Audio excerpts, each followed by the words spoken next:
সুপ্রিয় দর্শক, আসসালামু আলাইকুম। নতুন আরও একটা ভিডিও নিয়ে আপনাদের সাথে স্বাগত জানাচ্ছি। আপনাদের সাথে এঙ্গেজ হয়েছি বিরুলিয়া সাভার থেকে। তো বিরুলিয়া এখন রাজধানীর সাথেই, রাজধানী বলা যায়। এখন অনেক লোক এখানে থাকে এবং এখান থেকে মিরপুরে বা উত্তরা গিয়ে তারা ডিউটি করে, ব্যবসা বাণিজ্য করে। তো দর্শক, এখানে বিরুলিয়াতে আপনারা হয়তো আকরাইন এবং ভাগ্নিবাড়ি নাম শুনেছেন। সেই ভাগ্নিবাড়ি মৌজা এবং এই মেইন রোড থেকে যে রাস্তাটা এসেছে, এটা 12 ফিট রাস্তা এবং এই 12 ফিট রাস্তার সাথে এই যে 8% এখানে জায়গা, 8% জায়গাটা বিক্রি করা হবে এবং এটার পাশেই কিন্তু বাউন্ডারি করা একটা পোল দেখতে পাচ্ছেন, এটা বিক্রি হয়ে গেছে কিছুদিন আগে।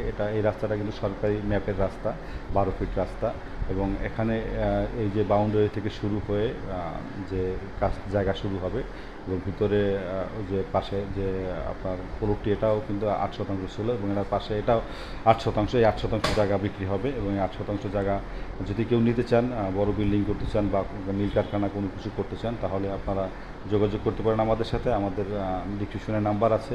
এছাড়া এই জায়গার সম্বন্ধে কোনো কিছু জানতে চাইলে বা কোনো পরামর্শ থাকলে অবশ্যই আমাদের কমেন্ট করে জানাবেন। দর্শক, এই এলাকায় এখন জমির দাম প্রচুর বেড়ে গেছে, কারণ ব্রিজটা হওয়ার পরে, বিরুলিয়া বৃষ্টি হওয়ার পরে কিন্তু এলাকায় অনেক বসতবাড়ি হয়ে গেছে, মিল কারখানা হয়ে গেছে, মানুষের বসবাস বেড়ে গেছে। সেই জন্যে এখন জায়গা পাওয়া খুবই দুরূহ, কম।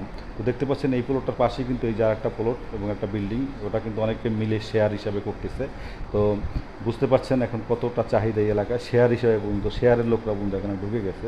তো দর্শক, আসলে কি বলবো, জমি কিনলে কখনোই মানুষ ঠকে না। কিনে রাখলে এক সময় দাম বাড়ে, আবার বিক্রি করতে পারে, বা নিজেরা যদি ভালোভাবে বাড়ি করে বসবাস করতে চান তাও করতে পারেন, কারণ এইসব এলাকায় বসবাস করা, নির্মল বায়ু, অর্থাৎ যে আবহাওয়াটা খুবই সুন্দর। তো দর্শক, এই জায়গাটা বিক্রি করা হবে 8% জায়গা, 5%। দাম হলো আপনার 10 লক্ষ টাকা করে পার শতাংশ।